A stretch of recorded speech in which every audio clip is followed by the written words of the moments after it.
point out that the sun shines down its power to all the world and makes the wind blow strong as it will. I wonder how gentle rains can fall upon the land, so lovely earth can stay lovely still.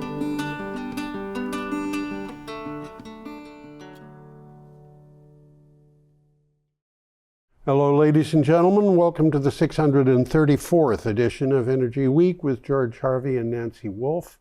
Whoops.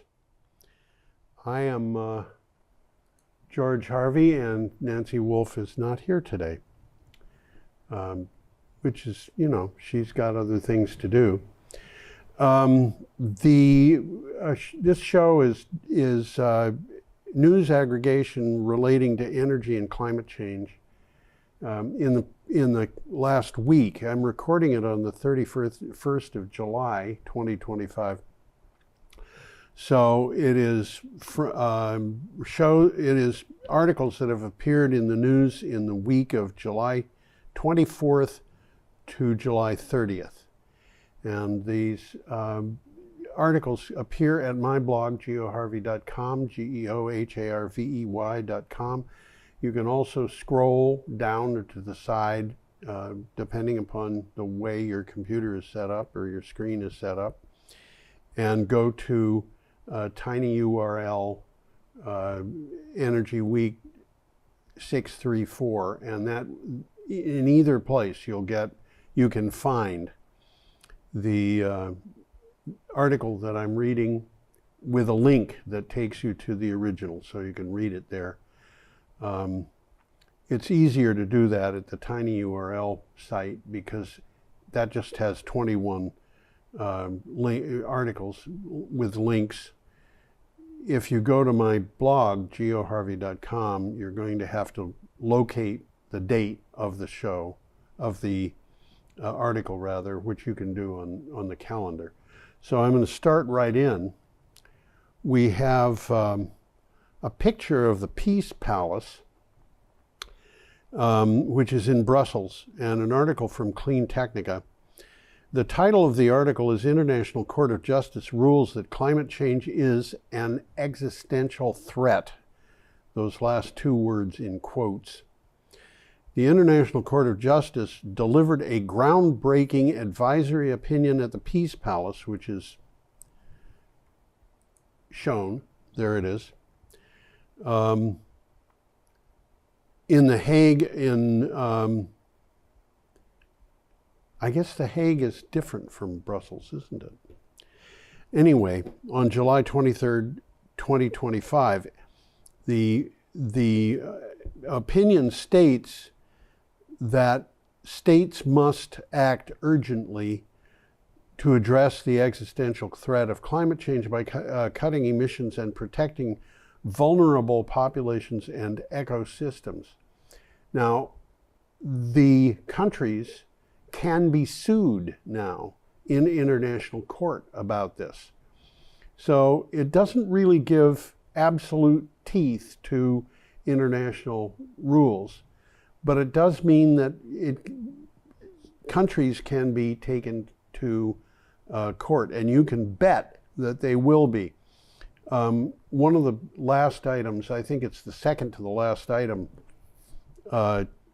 in today's show, is about a country that I think will probably bring a suit, as you will see.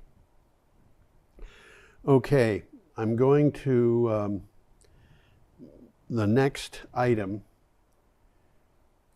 and here we have a rural wind turbine. This is just a single wind turbine, as you can see in the upper right quadrant of this picture. And this is from Solar Power Portal.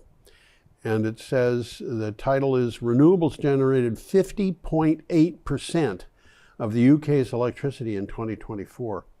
That 50.8%, by the way, is renewables. I believe that does not include nuclear power, which is called clean. I think this is, well, let me read the synopsis. Electricity generated by renewables increased by 6.5% in 2024 and now generates 50.8% of the UK's electricity. Generating with fossil fuels dropped 16% and produces 31.5% of the electricity now. This was due to a 15% drop in gas generation and the elimination of generating with coal. Now, I say often, and I think it's worth repeating again here, you have to be careful when people talk about percentages and also when they talk about efficiency ratings. When you are talking about percentage, for example, the question is percentage of what? I had a discussion with a nuclear power operator, reactor operator, nuclear engineer, and I said, how efficient is your plant, referring to Vermont Yankee? And he said, it's about 35% efficient. I don't remember the exact number he gave me, but it was pretty close to 35%, which he said was about as far as you can go with thermal power. He also told me that the waste heat that was thrown out of that plant would have been sufficient to provide heat for every house in Vermont if it could just be hooked up. I told him I didn't accept that 35% figure, and he kind of laughed and said, why? And I said, because you only use 2% of the fuel. And that means that you're getting 35% efficiency out of 2% of the fuel, which means you're running below 1% efficiency. And his response to that was, well, if that's how you want to figure it out, yeah, that's what it is. And the reason I tell this story is because, as I said, you have to be careful when you're talking about percentages. And so saying that it's 50.8% of the electricity, well, that's probably exactly what you would expect it to be, nevertheless. Okay, next on the show is we have a picture of a NOAA ship and an article from ABC News. The title of the article is Congressional Committees Push Back on Proposed NOAA Budget Cuts. Lawmakers from both parties have so far rejected steep cuts to NOAA, the National Oceanic and Atmospheric Administration, proposed by the Trump administration, and reiterated their support for a fully staffed National Weather Service during recent committee meetings, which included key appropriations markup sessions. We'll see. We'll see where that goes. These things take time. I'd like to see more than just NOAA and National Weather Service addressed with that kind of examination of how they're doing and what they should be doing. But we'll see how it happens. Okay, this is an interesting story coming up. Let me put the map up. This map is a map of possible places where hydrogen can be got by digging wells, like oil wells. And this article comes from the BBC. In the map, blue areas are the areas where there is hydrogen underground. This business of getting hydrogen from underground is a recent development. The title of this article is The Precious White Gold Fuel Buried in the Earth. A new type of wildcatters race to replicate the moment when oil, called black gold, was found in Titusville, Pennsylvania. That was, I forget the date, but it was during the middle of the 19th century. They hope to bring about the dawn of a major new energy resource. it's not fossil fuels they're looking for. It is commercially viable source of natural, low-carbon hydrogen. And this is something that's developed only in the last year or two, that people who are digging in the ground are finding reserves of hydrogen, and they believe that there's enough hydrogen buried down there to power the world for many, many years. I've seen figures that exceed a century or 2 centuries, and that's great if it can be made to work. I think there are reasons for believing that it might not work as well as they would like. The hydrogen is a funny material. The molecules of hydrogen are so small that they will actually pass between atoms in steel, which means that if you have bottled hydrogen under pressure, it will, if it's in a steel tank, it will simply leak out. And hydrogen also does things to metals. It embrittles steel and other things. It requires a lot of pressure to pressurize hydrogen, and you can liquefy it, but it's really hard to keep in liquid form. In fact, what they have to do, to move it in liquid form, they put it in a container, and then the container is open, so it boils while it's being moved.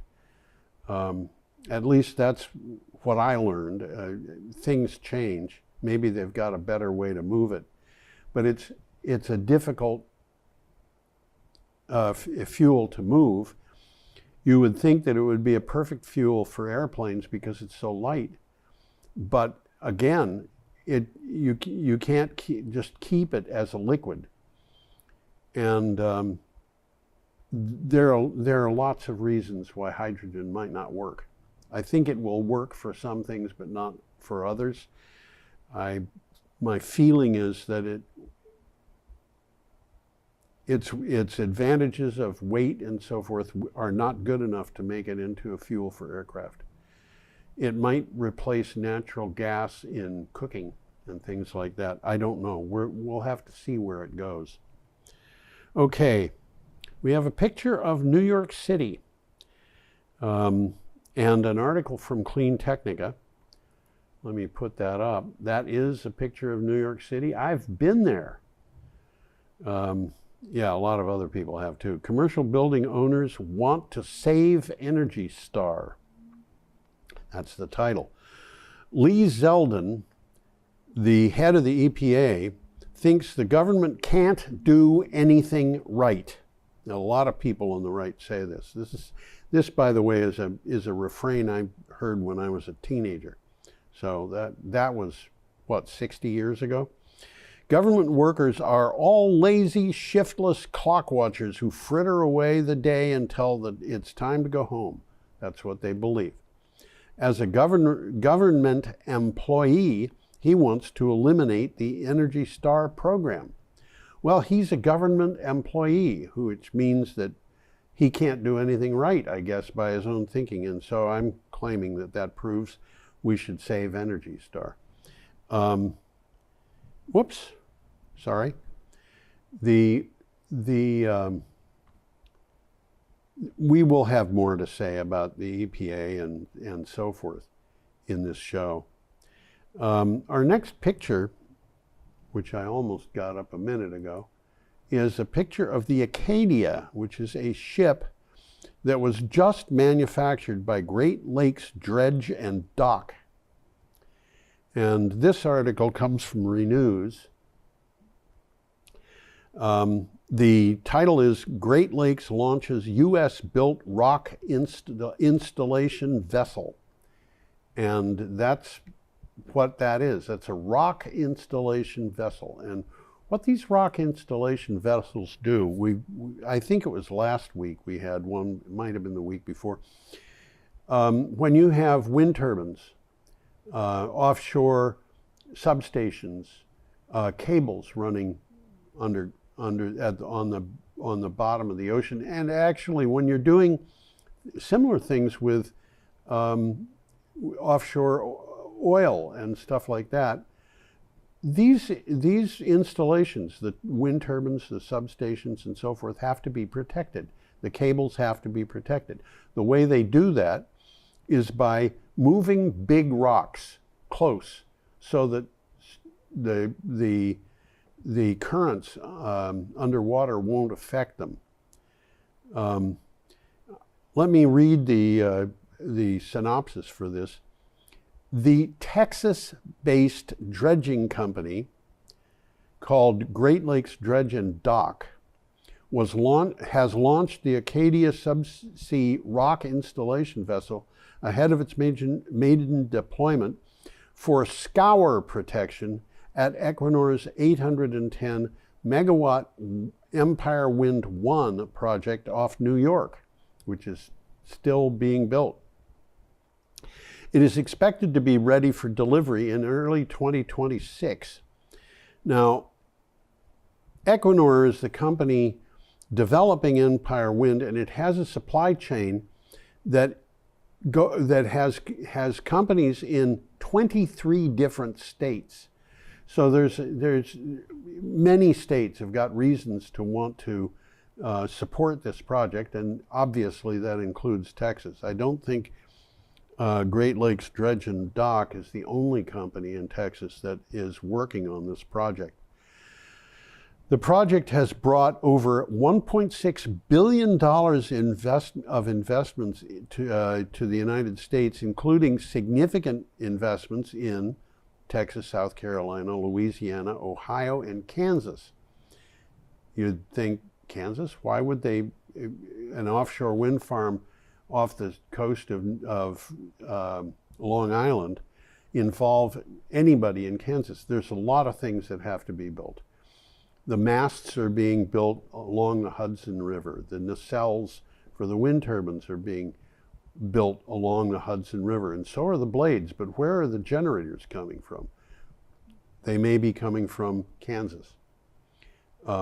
This is a big issue that employs a lot of people, and frankly, I'm annoyed that the government of the United States is closing down wind farms all over the place because of what appears to me to be the personal antagonism toward wind power by the president. Okay, we have a different ship, and this is the Windcat Rotterdam. There we go. This is from Renews. New Windcat vessel completes sea trials is the title. The first in Windcat's new series of commissioning service operation vessels has completed its sea trials and is almost ready to be delivered. Windcat Rotterdam is the lead ship in Damon's new elevation series of CSOVs, which is, I just read it,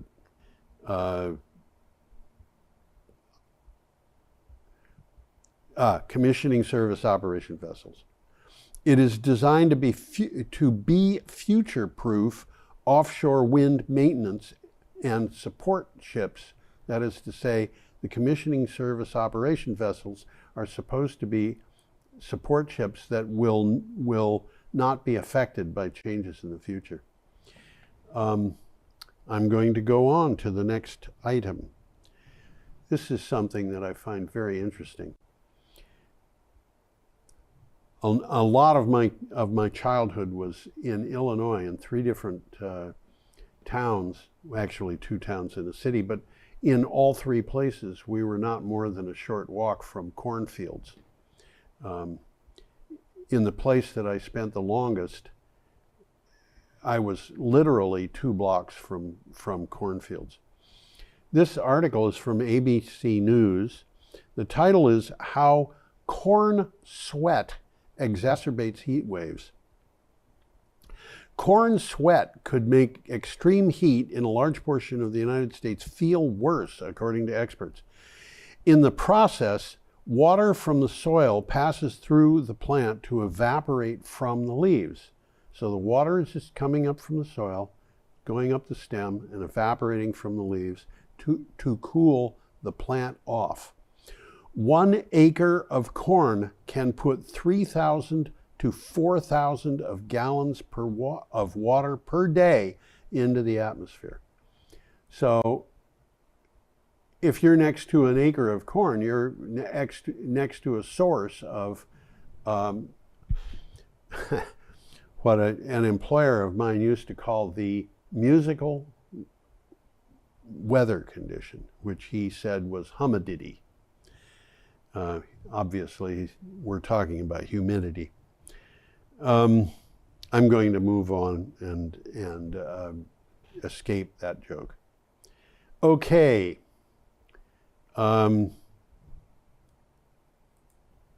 Here we have an article from Clean Technica and a solar farm with energy dome energy storage.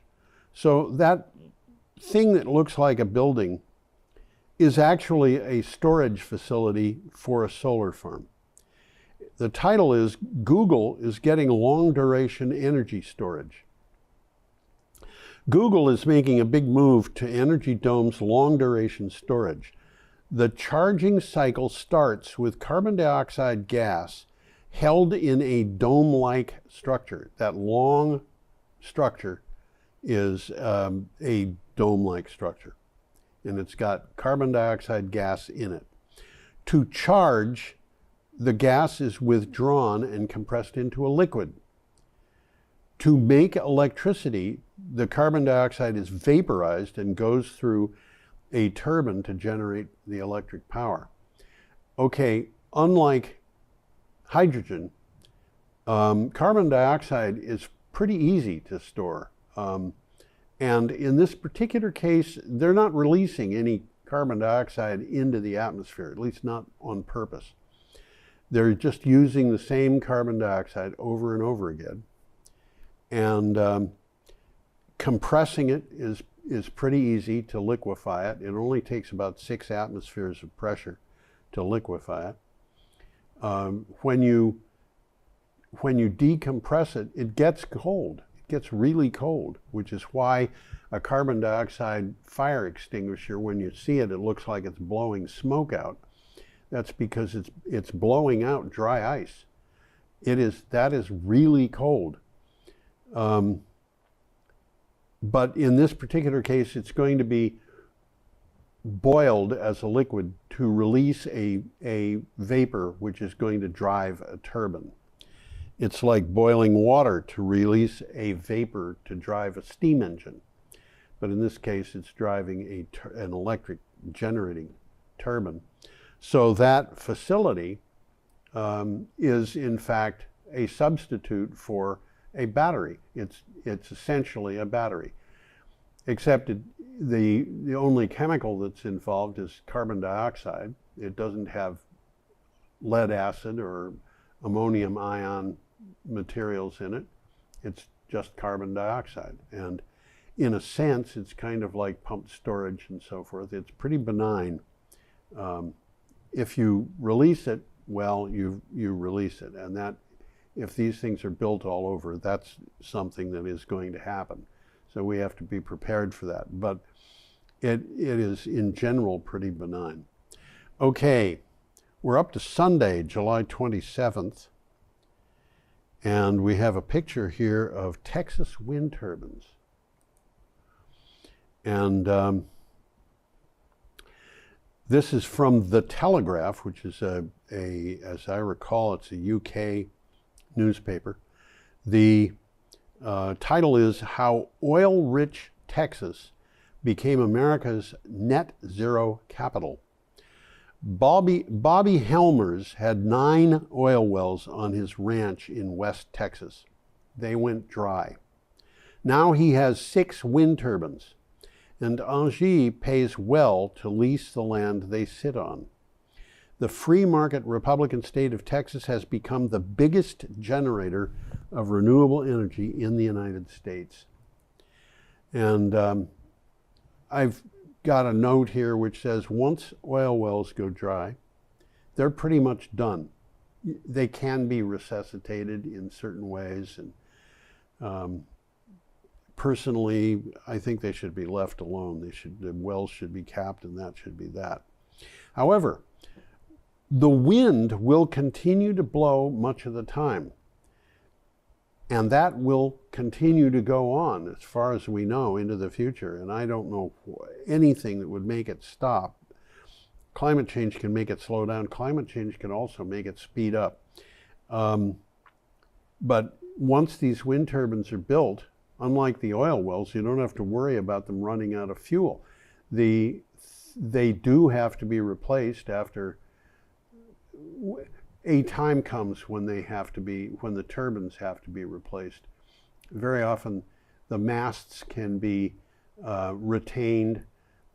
Maybe even the nacelles can be retained, but the generator gets old, and in 25 years, actually in 15 years, it might not be as efficient as the company owning it wants, so they might come in and replace the turbines. But after 25 years, they probably will, and the turbine just keeps going. And of course, each of these turbines, these 6 turbines might pay, I don't know, thousands of dollars each every year. So the farmer has got an income that will just go on for a long time. And that has a great deal of value. Now, we have a picture of mushrooms. And this is an interesting story. It comes from, the article is in Grist.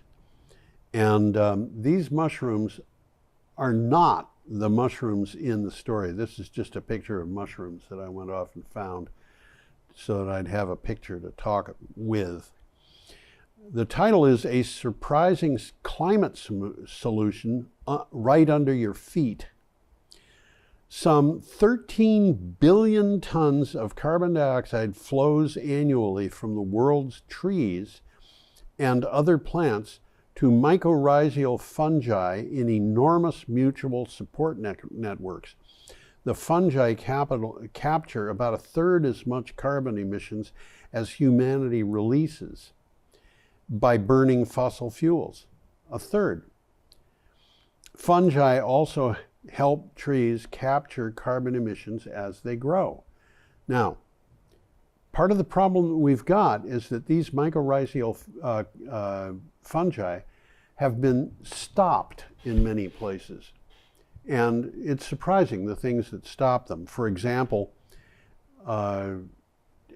farming, when the farming involves tillage, the business of plowing the land breaks the mycelia. This is like breaking the roots of larger plants. But the mycelia are just white, usually, hair-like things, and people don't really think about them. Or if they notice them at all, they might be disgusted by them. The fact is that these fungi have symbiotic relationships with other plants.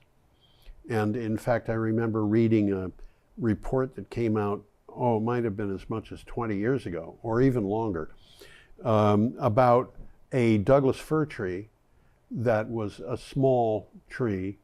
Scientists came in and they put a black bag over it. So this tree was just covered by a black bag. It had no access to light, which it needs to make the sugar that's needed to allow the tree to grow, to live even. And there was another tree about 10 feet away, which the scientists did not do that to. But they knew that there were mycorrhizal fungi in the ground around these two trees.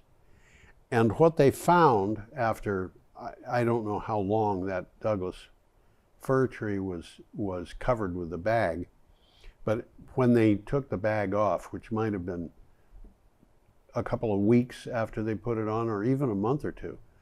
What they found was there was sugar in that tree that had been made by photosynthesis, and the only source for it that they could account was the next fir tree over. And the sugar was taken up by the mycorrhizal fungi and moved from one of those trees to the other. And this is the kind of relationship. Fungi need sugar or something to live. There's saprophytic fungi in addition to mycorrhizal. There might be others that I'm unaware of. I think there are. Saprophytic means that the mushroom is growing out of something that died, which very often is compost. Button mushrooms that you buy in the store, for example, are saprophytic. They have grown usually from straw. Oyster mushrooms can grow from straw, or they can grow from wood chips or things like that. If you find Wine-cap stropharia, they grow from wood chips, usually hardwood chips. And if you have a mulch in your garden that's made with wood chips of that type, you might have Wine-cap stropharia growing up. And if you get them small, they can be absolutely among the best mushrooms you can get. But the point that I'm making is, you have saprophytic, which is the kind that we very often buy in the stores. You have this other kind of mushroom. Morels, for example, are mycorrhizal. And truffles are mycorrhizal. And they are really hard to grow, perhaps impossible. They have life cycles that are difficult to satisfy conditions for, except in nature. But they communicate with the plants that they grow around, and a tree, a set of trees, will benefit. And some of these mushrooms, by the way, the single plant will have rhizomes that just run across the countryside for many, many, many yards. And I think I've read about single mushroom plants that spread out over areas greater than 100 acres. Single plant, but it grows in a forest, or it grows in a field, or whatever, and it contributes to storing the carbon emissions. It contributes to moving things around, to giving nutrition to plants and taking nutrition from the plants. Different kinds of things. And plowing is one of the things, burning forests down is another. But these are things that cause these mycorrhizal fungi not to live. So investigation of this is, I think it's critical that we investigate these things. Okay, I'm moving on. We have a picture of wind turbines, and this article is from Solar Power Portal. The title is "Low Carbon Power Set to Overtake Fossil Fuels for the First Time."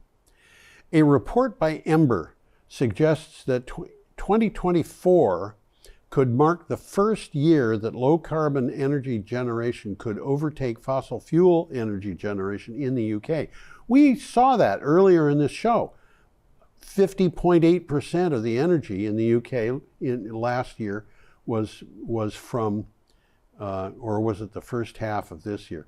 Anyway, it was from fossil fuels. The report analyzes energy generation and imports into the UK in the period from January of 2024 to November.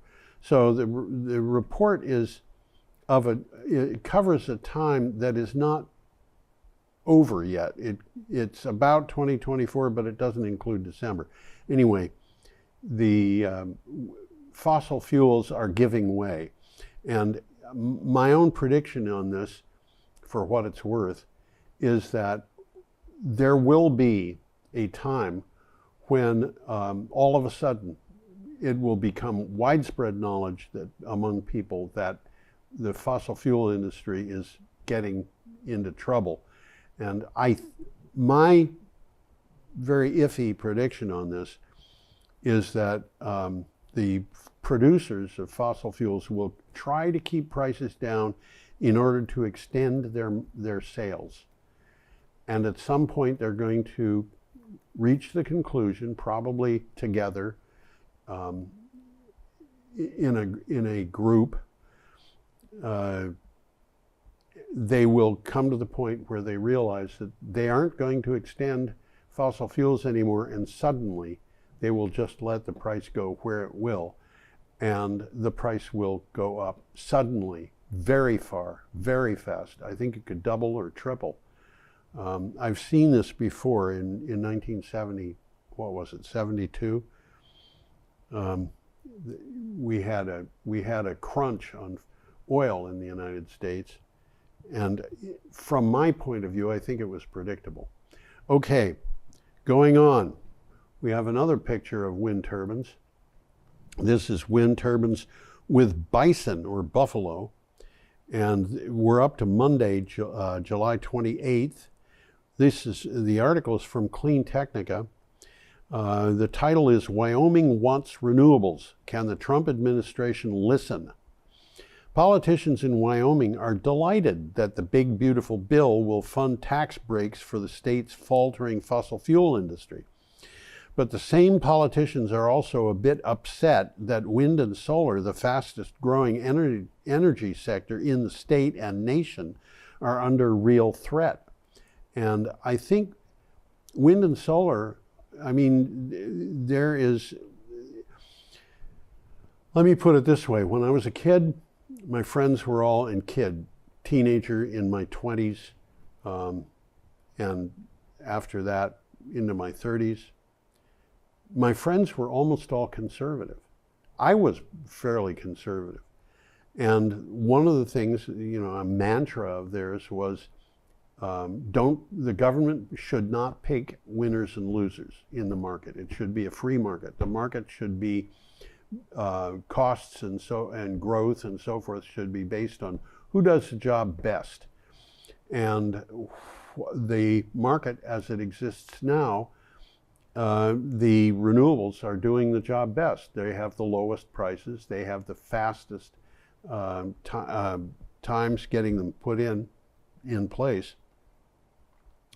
And the Trump administration is openly saying, we want to close down installation of wind turbines. We're not going to support solar. And this is not a conservative approach. I don't think there are many real conservatives left in Washington, D.C. Okay, I'm going to go on to the next picture. And this is a heavy lift vessel Gulliver at work. It's installed, it has installed perhaps the jacket for an offshore substation. And you can see two rings around the jacket. And those are bubbles that are coming up from the floor of the sea because air has been pumped down there to come up like that. The installations of this type make noise, and they don't want that noise to bother whales or dolphins or whatever happens to be around. So they blow those bubbles up, and the bubbles absorb much of the noise that they create. So those rings are there to protect sea life. Anyway, this is from Renews. Tor offshore substation, that is THOR, is installed in the Danish North Sea. That's the title. The offshore high voltage substation, the topside for RWE's 1 gigawatt Thor wind farm in Denmark has been installed. After the jacket and topside sailed from HSM Offshore's Schiedam Yard, the installation into the jacket foundation was executed by heavy lift vessel Gulliver. of Scaldus SMC. And I'm sorry I read that so badly, but it really doesn't it doesn't flow easily. Let me put it that way. I will go on. Here we have a picture of what is called a nodding donkey. It's also called a pump jack. It's one of those things where the big weight on the right side is to kind of balance the load. The two rods that come up from the ground on the left side are connected to a motor that just has that thing going up and down and up and down and up and down. It is a pump. The title of the article is EU will buy $750 billion worth of U.S. energy. This comes from ABC News. President Donald Trump and European Commissioner President Ursula von der Leyen announced that the United States and the EU had reached a deal that would impose a 15% tariff on most goods. Under the deal, the EU will buy $750 billion worth of energy from the United States and increase investments to $600 billion. Now, that's what the story says. I've seen a lot of commentary on this issue. There's been considerable denial that the Trump version of this story is actually correct. And what I mean is Ursula von der Leyen says, no, that isn't what we agreed to at all. And so the United States is publishing one version of what happened, and the European Union is publishing another. So I'm not expecting anything to come of that. We are up to Tuesday, July 29th, and we have a picture of a ship. Truthfully, I don't know that that is a ship. There's a difference between a ship and a boat, and the difference, I looked it up, is that a ship has boats on it, and I don't know that there's a boat on that. But I'm calling it a ship because that's what the article calls it. This is, the article's from Clean Technica. The title is Fully Electric Tourist Ship Launched. A tourist ship that is 100% electric has been launched in China, of course. The ship is powered by CATL batteries, a lot of them. The energy storage capacity of the batteries is a whopping 3,918 kilowatt hours. That battery power provides the ship with a range of just about 100 kilometers, which is 62 miles, on a full charge. Now, what is meant by this ship, what the existence of the ship implies, is that this is a tourist ship. If you can imagine a tourist ship that goes up the East River and goes to the northernmost tip of Manhattan, and then it turns down the Hudson River and goes to the southernmost tip, and then it goes back on the east side and goes up again to wherever it started this thing.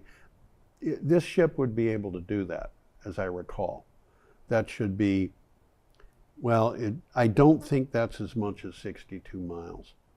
So that's what this is for. But it's showing a certain amount of progress, I think. This is not a hybrid, by the way. It's pure electric. Okay. We have a picture, believe it or not, this is a picture of Tibet. And this article comes from China Daily. Let me put up the picture. The title is Wind Power Transforms Life on the Roof of the World. The Umatinga, I am probably not pronouncing that anything like the way it's supposed to be. The Umatinga wind power project, comprising 25 turbines with a capacity of 100 megawatts, that's the total capacity, at an average altitude of 4,600 meters. That's pretty high up. I'm going to say that's 15,000 feet. I'm probably a little bit off on that. This is a landmark achievement that demonstrates Xi Jinping's, or Tibet's, strong commitment to developing renewable energy, especially in solar, PV, and wind power. The amount of progress being made by China is stunning. In the first half of this year, I read today, my recollection is that the amount of renewable energy that China installed in the first 6 months of this year was approximately equal to the amount of renewable energy capacity that has been installed in the United States in total for all time. So they did in 6 months what we've done in however long. And that's, you know, as I said, kind of stunning. Okay, like that picture. Our next picture is a picture of a farm and wind power. And the title of the article here is from a publication called Informed Comment. The title is How Renewable Energy Keeps American Farms Alive. For many farmers, wind and solar power are lifelines. Renewable energy provides steady income and affordable power, helping farms stay viable when crop prices fall or drought strikes. But some of that is at risk as the Trump administration is cutting federal support for renewable energy. So farmers, and a lot of them include people who voted for Donald Trump, but the farmers are getting help from the federal government, which they want to, they need. And you know, we've talked about this already in this show, so we're just returning to it in this particular article. Okay, we're up to Wednesday, July 30th, and we have this. And this has me really upset.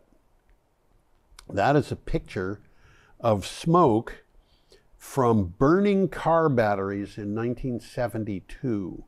By the way, this was not legal in 1972, but the Environmental Protection Agency had only been founded a couple of years earlier, and they were still trying to get their act together so that they could enforce the law on things like this. This is from ABC News. The title is Trump's Administration Protection, Trump's Environmental Protection Agency plans to kill landmark endangerment climate rule. The EPA moved to repeal the endangerment finding, a 2009 declaration that determined the current and projected concentrations of 6 greenhouse gases, including carbon dioxide, determining that those gases endanger both public health and public welfare, end quote. And what I want to say about this is this picture, which was taken by Mark St. Gil, who was an EPA photographer. He worked for the Environmental Protection Agency. In the 1970s, burning batteries commercially, which is what we're seeing here, released several toxic substances into the smoke, including lead, cadmium, and various acids, sulfuric acid being the primary one. The pictured activity was not legal, but laws were not enforced all over the country. And this, by the way, was happening in Texas, where, you know, the Texans believed that they should be allowed to do whatever they wanted. The laws were not enforced. Lead from lead acid batteries, cadmium was from nickel cadmium batteries. Burning them put that material into the atmosphere along with the acid. And lead, cadmium, this is true of cadmium too, but lead is very heavy. It's a very heavy element. And that lead came out of the atmosphere pretty quickly over Texas, poisoning the land, poisoning children who were just trying to grow up. The EPA was founded by Richard Nixon in 1970. The Clean Air Act was passed in 1970. There were earlier Clean Air Acts, but it took time to get it really to go. And my guess is that this particular picture was produced by the photographer in order to document the fact that the people who were burning those batteries were doing something illegal. The Clean Water Act was 1972, also during Richard Nixon's presidency. And it is infuriating to me that material of this nature would be released into the atmosphere. Now, I want to give you an idea of, think of it this way. You have this smoke. You breathe today, 2025. Are there molecules of that smoke coming into your lungs today as you breathe? And the answer is yes, there are. There have been physicists who have taken up the question of Caesar's last breath. The breath that Shakespeare had him say, et tu, Brute, meaning, and you, Brutus? Brutus was stabbing him, and Brutus was one of many people in the Senate stabbing Caesar, and Caesar thought of Brutus as a person who was close to him, but Brutus was among those stabbing him, so he says, et tu, Brute. They have studied the number of molecules in a person's breath, the number of molecules in the atmosphere. And I've seen various studies doing this, but they range in a fairly short range of estimates of the number of molecules of that breath, Julius Caesar's last breath, that we breathe in when we breathe. Each breath we breathe brings in, according to some estimates, one molecule or almost one molecule, so that almost every breath we take brings in one molecule that was in that last breath. I looked this up before the show, and I found there were other estimates that, had numbers behind them that looked like they were reasonable, that disagreed, and they said, no, it wasn't one, it was more like 30. We breathe. Every breath we take is breath that Julius Caesar, some of it was in Julius Caesar's breath. When we breathe that, some of it. Now, the lead mostly fell out. The cadmium mostly fell out. Most of the sulfuric acid fell out. But some of it is still in the air. One of the reasons why we should really be careful of the atmosphere is because the stuff that we put into it stays in it for so long. Anyway, I'm going to go on to the next item. This is a beautiful picture of a sunset, and it is a sunset at Tuvalu. And there's a really good picture of Tuvalu that I would have put up, but I couldn't find a public domain copy of it or a share-alike copy of it. But it shows one large section of Tuvalu where there is road going down the middle of an island. And there are houses on both sides of the road, close to the road. And sea level rise has put those houses into a position where the sea level is coming up almost to their back doors on both sides of the road. So you have this island that's like, I don't know, 150 feet across, and it's got a road going down the middle and people living on both sides. That's not all of Tuvalu looks like that. but Tuvalu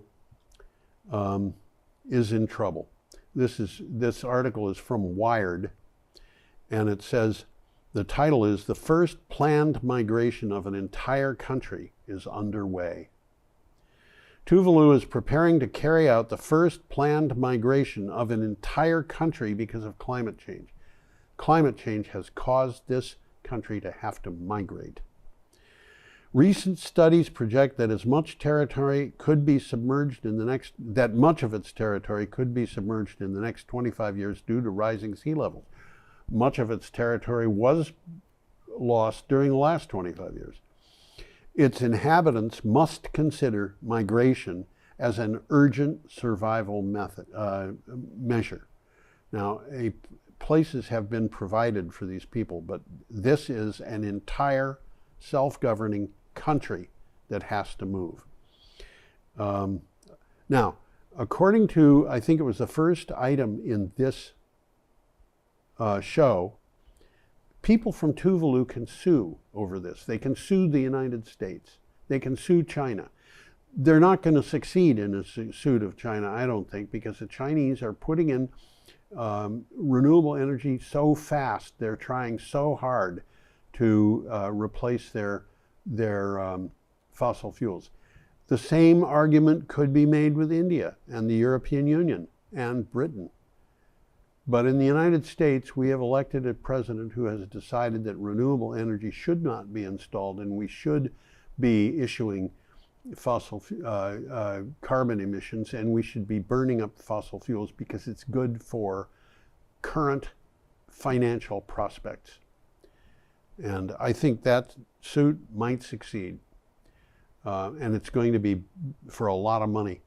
Okay, the last item here is has a picture of Nova Scotia,